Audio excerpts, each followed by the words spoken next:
صداقت عباسی ہیں، جو میرے سورس بتا رہے ہیں کہ کل ان کا ایک نجی ٹی وی چینل ہے، اس کے اینکر ہیں عادل شاہ جی، انہوں نے انٹرویو کیا ریکارڈ، جس میں بتایا جا رہا ہے، ابھی انٹرویو آن ایئر نہیں ہوا، کہ جی اس انٹرویو میں انہوں نے تحریک انصاف چھوڑنے کی باتیں کی ہیں، تو اس ٹی وی کی مینجمنٹ نے وہ انٹرویو آن ایئر نہیں ہوا۔ بسم اللہ الرحمن الرحیم، میں ہوں طارق سمیر، ڈیلی ممتاز ڈیجیٹل کے ساتھ۔ ناظرین، آج میں نے 2-3 باتیں اہم کرنی ہیں۔ ایک تو کنٹروورسی کریٹ ہوئی ہے، عثمان ڈار کا انٹرویو کیسے ہوا، بہت کہانیاں آ رہی ہیں۔ کوئی کہہ رہا ہے اس نے اپنے ضمیر کے مطابق گفتگو کی ہے، کوئی کہہ رہا ہے دباؤ ڈال کے انٹرویو کرایا گیا ہے۔ تو اب اس حوالے سے 2 ہی افراد ہیں جو سچی بات بتا سکتے ہیں، ایک عثمان ڈار خود ہیں اور دوسرے کامران شاہد ہیں۔ اس پر میں آپ کو بتاؤں گا، اور میں بتاؤں گا اور کون سا پی ٹی آئی کا ایم این اے ہے ایکس جس کا انٹرویو ریکارڈ ہو گیا، اسی انداز میں ہوا اور وہ انٹرویو آن ایئر نہیں ہو سکا۔ پھر میں نے آپ کو بتانا ہے ناظرین، نواز شریف کی میڈیکل رپورٹ بھی آ گئی ہے جی، واپسی سے پہلے میڈیکل رپورٹ میں کیا کہا گیا، اور سب سے آخر میں آپ کو بتاؤں گا اسحاق ڈار کیوں خوش ہیں، اپنے دور میں کیا کرتے رہے اور اب کیوں خوش ہیں۔ ناظرین، سب سے پہلے میں آپ کو بتاتا چلوں کہ سیالکوٹ سے تحریک انصاف کے رہنما ہیں عثمان ڈار، ان کا انٹرویو آیا جس میں انہوں نے 9 مئی کے واقعات کی ساری ذمہ داری عمران خان اور 4-5 رہنماؤں پہ ڈالی۔ ان میں سے حماد اظہر نے تو اب وہ کچھ وضاحت کی ہے، اپنا موقف دیا ہے، اعظم سواتی ہوں، مراد سعید ہوں، ان کی کوئی نئی کہانی آئی کہ یہ کیا۔ اور انٹرویو کے حوالے سے کنٹروورسی آ رہی ہے میڈیا میں، کوئی کہہ رہا ہے جی زبردستی اس کا انٹرویو کرایا گیا ہے، اور وہ کوٹ کیا جا رہا ہے سندھ کے وزیر داخلہ ہیں بریگیڈیئر حارث، کہ جی انہوں نے ایک انٹرویو میں یہ اعتراف کیا تھا کہ عثمان ڈار کو کراچی سے گرفتار کیا گیا ہے، اور عثمان ڈار کہہ رہا ہے میں تو خود ہی سوچ رہا تھا، 5 مہینے سے سوچ رہا تھا، یہ تھا وہ تھا، میں تو کہیں نہیں گیا تھا۔ اور مجھے بھائی آپ کہیں نہیں گئے تھے تو انٹرویو یا اپنی رہائش گاہ پہ دیتے یا اسٹوڈیو میں جا کے دیتے، تاکہ کنٹروورسی ہی کریٹ نہ ہوتی۔ خواجہ آصف صاحب کہہ رہے ہیں کہ عثمان ڈار کیسے ہاتھ پاؤں باندھ کے ان کے آگے پیچھے کھڑا ہوتا تھا کہ آپ میرے لیڈر ہیں، مجھے نون لیگ کا ٹکٹ دے دیں، اور جب میں ٹکٹ نہیں دلوا سکا تو وہ پی ٹی آئی میں چلا گیا۔ اور عثمان ڈار کے والد نون لیگ کے پٹواری رہے ہیں، یہ آج کل ایک ٹرم یوز ہوتی ہے نا کہ جو نون لیگ کا سپورٹر اس کو تحریک انصاف والے پٹواری کہہ دیتے ہیں، اور جو نون لیگ کے حامی ہیں وہ پی ٹی آئی کے سپورٹرز کو یوتھیا کا ایک لقب دے دیتے ہیں۔ ایسی تنزیہ گفتگو کی جاتی ہے۔ وہ ڈپٹی میئر رہے ہیں سیالکوٹ کے والد صاحب نون لیگ کی طرف سے، تو یہ پیدائشی مسلم لیگی ہوئے نا، پھر کنورٹ ہو کے پی ٹی آئی میں گئے۔ اب پی ٹی آئی کو طلاق دیا ہے اور سیاست سے توبہ کیا ہے، اور ان کی والدہ کہہ رہی ہے میں الیکشن لڑوں گی، یہ تو وقت بتائے گا۔ ایک اور کنٹروورسی ناظرین آ گئی ہے، صداقت عباسی ہیں، مری کوہٹا سے ایم این اے تھے، جنہوں نے شاہد خاقان عباسی سابق وزیر اعظم کو 2018 میں ہرایا، انڈیا میں آ کے اپنی پارٹی کو اور عمران خان کو بہت دفاع کیا کرتے تھے بھرپور، اور ہر وقت میڈیا میں بیٹھے ہوتے تھے، حلقے میں نہیں ہوتے تھے، حلقے میں تو ہوتے ہی نہیں تھے، ان کی حلقے میں پوزیشن بہت خراب تھی، اس کا اظہار کئی دفعہ علاقے کے لوگوں نے کیا تھا۔ وہ کچھ دنوں سے کہا جا رہا ہے لاپتہ ہیں، کچھ کہانیاں آ رہی ہیں۔ اب کل ان کی بیل بیفور اریسٹ بھی ہو گئی ہے ایک مقدمے میں، 9 مئی سے متعلقہ مقدمہ ہے۔ جو میرے سورس بتا رہے ہیں کل ان کا ایک نجی ٹی وی چینل ہے، اس کے اینکر ہیں عادل شاہ زیب، انہوں نے انٹرویو کیا ریکارڈ، جس میں بتایا جا رہا ہے، ابھی انٹرویو آن ایئر نہیں ہوا یا اس کو کوئی کلپ بھی منظر عام پہ نہیں آیا، کہ جی اس انٹرویو میں انہوں نے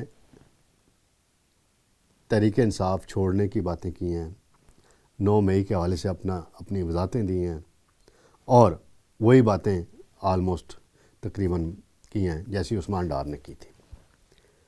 تو اس ٹی وی کی مینجمنٹ نے وہ انٹرویو آن ایئر نہیں ہونے دیا اب تک۔ تو میں نے کہا یہ ناظرین کو بتاتا چلوں کہ یہ معاملات ایسے ہو رہے ہیں۔ اب میں نے آپ کو بتانا ہے ناظرین کہ ڈالر نیچے جا رہا ہے، 282 283 تک آ گیا ہے، اور اس کے بڑے مثبت اثرات پڑے ہیں، اور جن کی ذمہ داری تھی ڈالر نیچے لانے کی پی ڈی ایم حکومت میں، اسحاق ڈار صاحب آج مجھے مل گئے پارلیمنٹ ہاؤس کے اندر، نماز جمعہ انہوں نے پڑھی، ہم نے بھی وہاں نماز جمعہ پڑھی، ان سے گپ شپ ہوئی، تو وہ بڑے خوش ہوئے کہ ڈالر نیچے چلا گیا جا رہا ہے۔ پھر انہوں نے اپنی کامیابیاں گنوائیں جب وہ وزیر خزانہ تھے، کہ ملک کو ڈیفالٹ سے بچایا، یہ کیا وہ کیا، سارا انہوں نے، اور انہوں نے کہا کہ یہ 2030 تک پاکستان G20 کا ممبر بن جانا تھا اور 24ویں بڑی معیشت ہونی تھی، لیکن سازشوں نے ایسا کیا۔ ہو سکتا ہے ڈار صاحب کی ان کی باتوں میں کافی صداقت ہو، لیکن ڈار صاحب سوچنے کی بات یہ ہے بڑی اہم، میں نے آپ سے پوچھا بھی، کیا آپ کے ہاتھ پاؤں بندھے ہوئے تھے؟ آپ نہیں اسمگلنگ رکوا سکتے تھے؟ آپ نہیں یہی کارروائیاں کر سکتے تھے جو نگران حکومت میں ہو رہی ہیں؟ اس وقت بھی آرمی چیف یہی تھے، جنرل سید عاصم منیر، جب آپ وزیر خزانہ تھے تو یہی آرمی چیف تھے، پھر اس سے پہلے باجوہ صاحب تھے۔ آپ نے کیوں نہیں فورسفلی بات کی اور ساری باتیں ان کے گوش گزار کی کہ یہ نقصان ہو رہا ہے ملک کی اکانومی کو، مہنگائی کدھر پہنچ رہی ہے؟ تو آپ لاکھ وضاحتیں دیں۔ بہرحال پارلیمنٹ ہاؤس کے اندر صادق سنجرانی رونق لگائے بیٹھے رہتے ہوتے ہیں چیئرمین صاحب، اور وہ ڈار صاحب کو ہم صحافی دوستوں سے بچا کے اپنے کمرے میں لے گئے تاکہ مزید گفتگو نہ ہو۔ یہ تو حال احوال ڈار صاحب کے متعلق تھا۔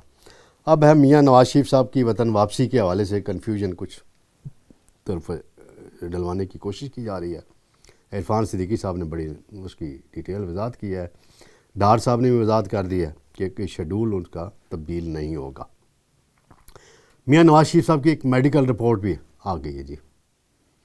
یہ میڈیکل رپورٹ ہے برطانیہ کے رائل برمپٹن ہاسپٹل ہے، وہاں سے جاری کی گئی ہے، اور ان کے کارڈیولوجسٹ پروفیسر ہیں کارڈی کے، انہوں نے جاری کیا، اور اس میں انہوں نے میاں نواز شریف صاحب کی بیماریوں کے حوالے سے وضاحت کی ہے۔ ان کا ہے کہ انہیں شوگر کا مسئلہ ہے، ان کی سرجریز ہوئی ہیں اور انہیں مسلسل فالو اپ کی ضرورت ہے، بائی پاس بھی ان کا، اینجیو پلاسٹی بھی ماضی میں ہو چکی ہے۔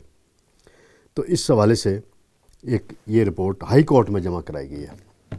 ہائی کورٹ میں رپورٹ جمع کرانے کا مقصد یہی ہے کہ وکلا نے 1-2 دن کے اندر پروٹیکٹیو بیل کی درخواست دے دینی ہے لاہور ہائی کورٹ میں، تاکہ 21 اکتوبر کو جب نواز شریف لاہور ایئرپورٹ پہ اتریں تو انہیں کوئی حکومتی ادارہ گرفتار نہ کرے اور وہ بعد ازاں عدالت کے اندر پیش ہو جائیں، اسلام آباد ہائی کورٹ کے اندر پیش ہو جائیں جہاں ان کی اپیل لگی ہوئی ہے مقدمے کی۔